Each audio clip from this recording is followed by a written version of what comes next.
কদিন ধরেই ভাবছিলাম জানো তো এই উনানটাকে পরিষ্কার করব। তবে ওই যে ছোট দিনের বেলায় সময় আর হয়ে ওঠে না। তবে জানো তো আজ দেখছি উনানটা পরিষ্কার না করলে একেবারে হবে না। উনানের ভেতরে প্রচুর ছাই জমে গেছে।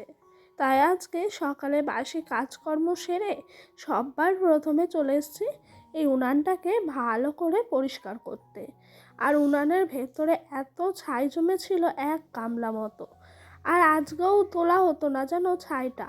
তোলার আর একটা কারণ বলি। কারণ হলো বেশ অনেকগুলো পাতা জমেছে। সেই পাতাগুলোকেই ভাবছি আজকে মানে পুড়িয়ে দেব, মানে জ্বালানি হিসেবে রান্না করব। সেই জন্য আর কি উনান থেকে ছাইটা তুললাম। জানো তো পাতার জালে রান্না করতে গেলে না প্রচুর ছাই হয়ে যায় উনানে, তাই আগে থেকে উনানটা পরিষ্কার করে রাখছি। পাতার জালে রান্না করব তো তখন আর কোনো অসুবিধা হবে না। ওইদিকে বাসি কাজকর্মগুলো হলো, এইদিকে সোজা চলে এসেছি ব্রাশ নিয়ে ব্রাশ করতে। আর আজকে ঘুমের থেকে উঠেছে একটু তাড়াতাড়ি, কাজকর্ম হয়ে গেছে, তাই ভাবলাম ঘুরে ঘুরে ব্রাশটা করে নিই। তো বন্ধুরা চলো, শুভ সকাল আমার প্রিয় পরিবার, তোমরা সকলে কেমন আছো?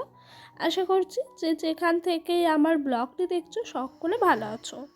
তোমাদের আশীর্বাদ ও ভালোবাসার সাথে নিয়ে আজকের ব্লগটি শুরু করলাম। আজকে হলো শুক্রবার, আর আজকের ব্লগটি শুরু করেছি সকাল 8টা থেকে।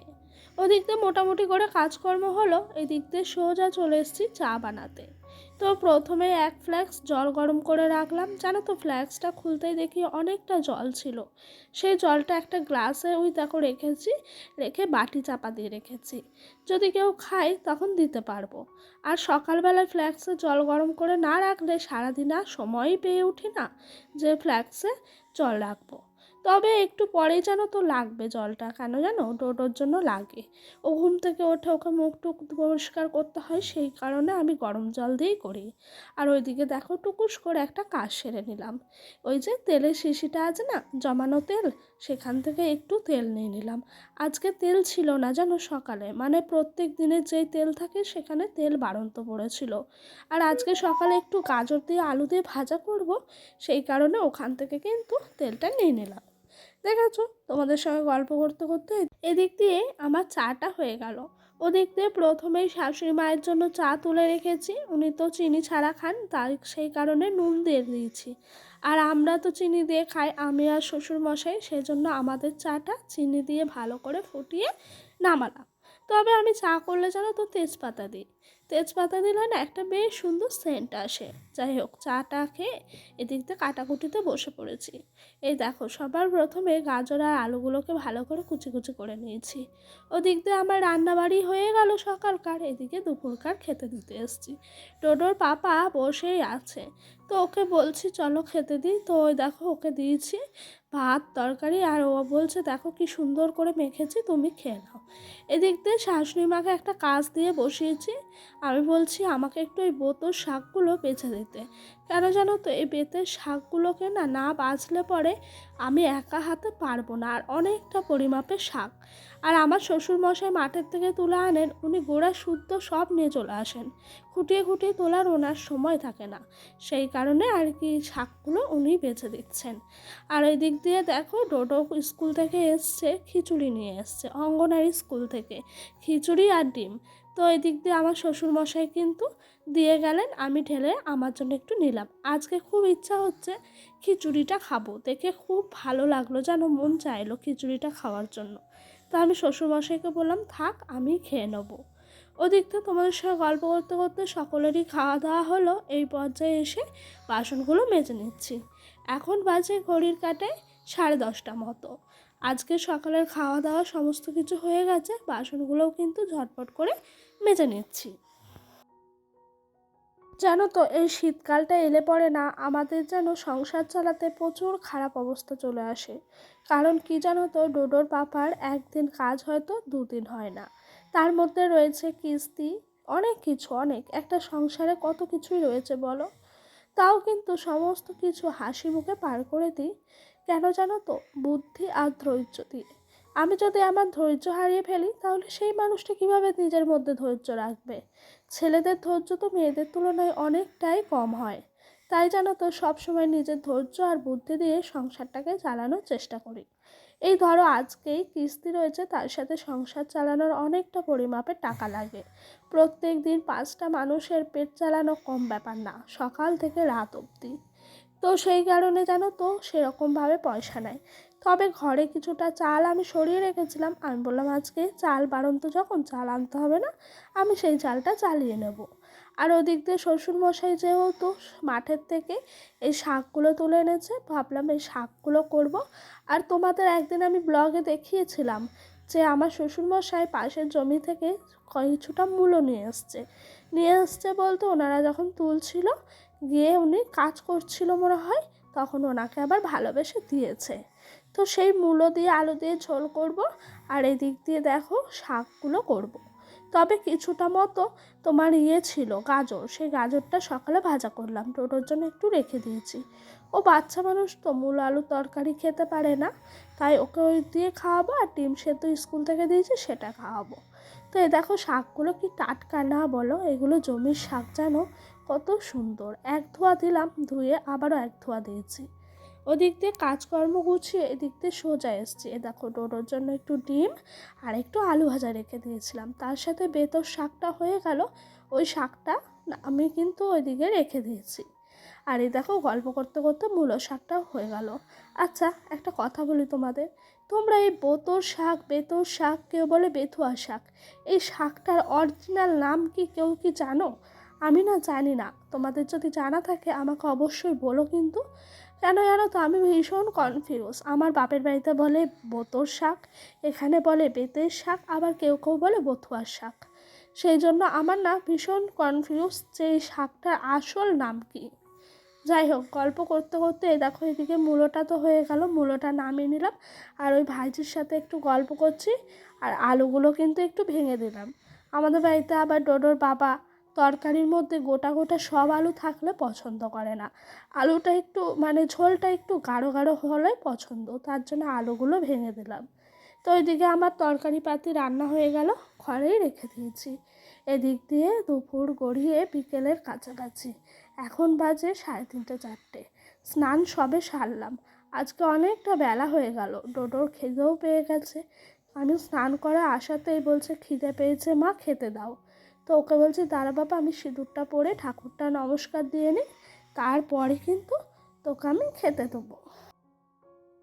চলো বন্ধুরা, তোমাদের একটা সুন্দর কমেন্ট পড়ে শোনায়। অসীমা দিদিভাই আমাকে কমেন্ট করেছেন, দিদিভাই বলেছেন পিউ তোমাদের পরিবেশটা খুব সুন্দর, আর আমার কাঠের উনানে রান্না দেখতে খুব ভালো লাগে। তো দিদিভাই তোমাকে একটা রিকোয়েস্ট করছি, প্লিজ এসে আমাদের এইখানে ঘুরে যাও, তাহলে দেখবে আরও তোমার মনটা ভাল লাগবে, আর পরিবেশটাও হয়তো আরও পছন্দ হবে। যাই হোক, অনেক সুন্দর একটা কমেন্ট করেছে দিদিভাই, তোমাকে অনেক অনেক ভালোবাসা তোমার এই ছোট্ট বোনটার তরফ থেকে। তুমি এভাবে পাশে থেকো দিদিভাই, তোমার কাছে হাত জোর করে অনুরোধ করছি। তোমাদের সকলকে বলছি জানো, পাশে থেকে। হেলিকপ্টার ওড়ে না কেন? তোমার গাড়িগুলোর নাম বলো তো একবার মিমিদেরকে। এই গাড়িটার নাম কি? ওই যে ধরে আছো, এটার নাম কি? ওই যে ডাম্পার। কোনটা ডাম্পার? আর জেসিবি কই? দেখাও দেখাও জেসিবিটা, হাতে নাও। হ্যাঁ, আর ট্রাক্টর কোনটা? ট্রাক্টর কই? নিয়ে এসো, সামনে নিয়ে এসো। এটা ট্রাক্টর, কি সুন্দর। আর ন্যানো কোথায় পাপা? ন্যানো দেখাও হাতে করে। কই হাতে এদিকে দেখাও, দেখতে পাচ্ছি না তো। ওয়াও, ন্যানোটা কি কালার পাপা? Red colour. ওদিক দিয়ে আমি সিঁদুর পরছিলাম, আর ডোডো কিন্তু এদিক দিয়ে খেলা করছিল, তাই তোমাদের সঙ্গে একটু ওর খেলাটার ভাগ দেখিয়ে দিলাম। ও যেন তো গাড়ি ছাড়া কিছু বোঝে না, সারাক্ষণ শুধু ওর গাড়ি আর গাড়ি। তবে এই কটা গাড়িতেই ও সীমাবদ্ধ, এই কটা গাড়ি ওকে যদি আমি একসাথে দিয়ে বসাই, ও কিন্তু অনেকক্ষণ বসে বসে একা একা নিজের মনে খেলা করে। জানো তো কথায় আছে যার কেউ নাই তার ভগবান আছে। আমি যখন ও পেটে ছিল কতই না চিন্তা করতাম, আমার শ্বশুরবাড়িতে কত কাজ আমার শাশুড়ি মার শরীর খারাপ, কেউ করতে পারে না, কিভাবে করব। ভগবান সেই রকমই একটা আমাকে সন্তান দিয়েছে।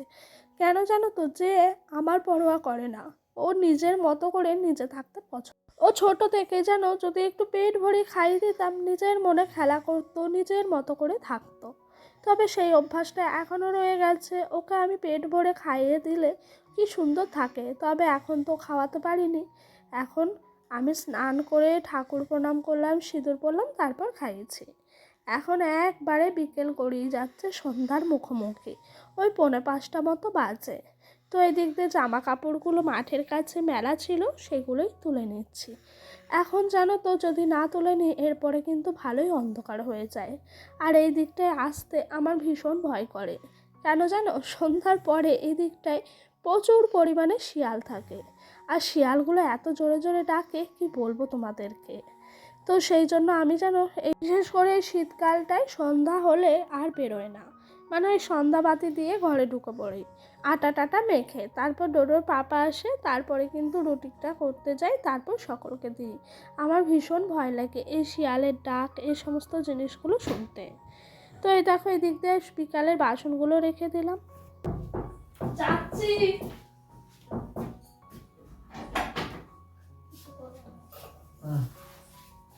কি এত মিষ্টি? না রসগোল্লা না, ইয়ে আছে খাসির চর্বি। না, খাসির চর্বি দিয়ে খেটো করবা। খেটো খেটো এই করবা। ওষুধগুলো খায়। ছেলের একটা আমার একটা। এটা খুব হ্যাঁ, এটা জ্বরের ওষুধ।